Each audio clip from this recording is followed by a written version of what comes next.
guys, buretse gukuramo iyi video nkubwire kano kantu. Ese wirirwa utsiba video yawe? Uzi ko ubu ngubu ngufitiye agasha k'ukuntu wakuraho copyright step by step. Urabona nk'iyi video yanjye yagize copyright mu buryo ntazi.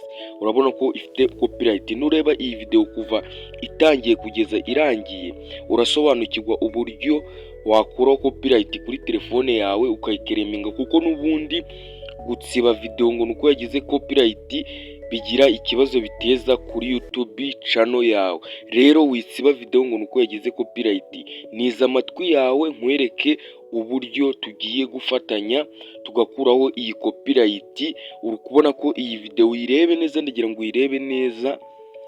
Video ifite copyright hano tugiye kuyikuraho copyright, mbikwereke step by step paka copyright ivuyeho. Ngaruke na hano muri YouTube bikwereke ko yavuyeho. Iyi YouTube channel n'ubundi nk'ibisanzwe ni Uziyeri Tech Media.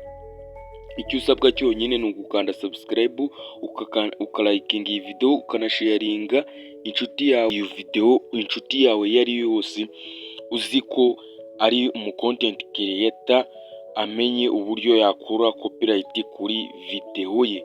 N'abatindiye rero, iyi video niza kugushimisha, ari igitekerezo cya sinyunganizi ubyandike muri comment. Twagiye, let's go. Niba ufite YouTube studio muri telefone yawe, urabanza uyitsibe. Ukimara gutsiba YouTube history, uraza muri Chrome. Ukimara kuza muri Chrome, kugira ngo ukurikire step by step, urahita usacinga YouTube studio nk'ibisanzwe. Ukimara gusacinga YouTube studio, urahita uza ukande kuri iyi link ya YouTube studio. Hano ukigera hano ntago urakanda hano handitse get the app, ahubwo urakanda hano handitse continue to studio. Ukimara gukanda hano handitse continue studio, urategereza. Ndagira ngo ukurikire step by step iyi video ntuyihutishe, kuko bino aba ari ibintu byo gukora witonze, ntago ari ibintu umuntu akora ahubutse. Guys, bya bindi byo kwihutisha kwanyu ushobora kubikora nabi, ugasanga aho kugira video ikora copyright aho ukura yitsibye burundu, cyangwa utsibye na channel bitewe no kuhubuka. Kurikira step uraza uhite ukanzuminge mu birebe.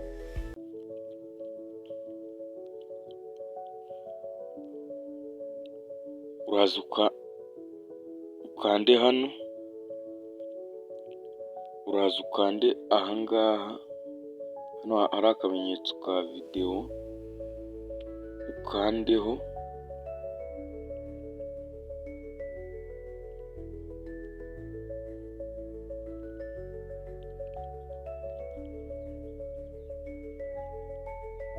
Ukimara gukanda kwa kano kamenyetso ka video, urabona ko video zacu zihise ziza ku rutonde. Wowe icyo urakora, uramanuka witonze, ukande kuri ya video ifite copyright, urakanda uremeza nyine mwa kano kamenyetso ko hagati, ukavivure kuri ya video ko ifite copyright, use nk'usikororinga wigiza hirya gutya. Wabonye ko akamenyetso ka copyright kaje, ugakandeho.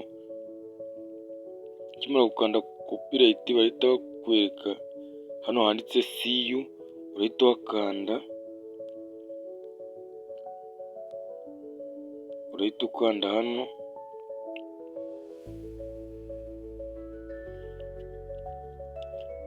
utegereze. Ndagira ngo ukurikire step by step. Ukimara kugera hano, urakanda hano handitse talk action.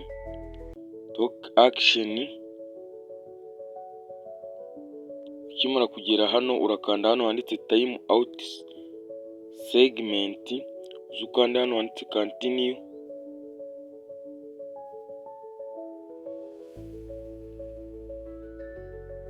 Hano handitse continue.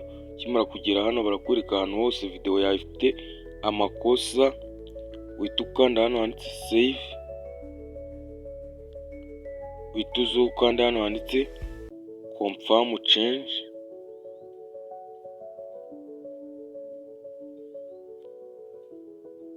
Urabona nyuma y'akanya gatoya dutegereje iminota mike bahise batubwira ko video yacu ya copyright yavuyeho channel. Nituza hano muri video za YouTube turaza turebe niba yavuyeho. Urabona yuko ya video nababwiraga yari ifite copyright yavuyeho. Urabona ko byizewe 100% gusa iminota nyine bayikase, baragenda bakareba iminota yose ifite amakosa bakayikata bagasigaza iminota itarimo amakosa, ubundi bakagukuraho copyright. Nuko nguko copyright ivaho. Iyi video rero niyo igushimishije kandi subscribe, liking iyi video kuri YouTube channel, n'ubundi iracyari Uzeyi Tech Media nk'ibisanzwe. Wibuke ukanda muri comment iyo atari ikintu usobanukiwe, ukande muri utwandikire muri comment kugira ngo tuzagikemure muri video. Wandikire muri comment kugira ngo video tuzagikemure muri video y'ubutaha. Kuba twayishize privé n'ubundi kubera yari ifite copyright twayishira privé, turaza twongere tuyisubize public n'ubundi abantu bayibone. Urabona ko yagiye public nta copyright igaranye kuri YouTube channel guys.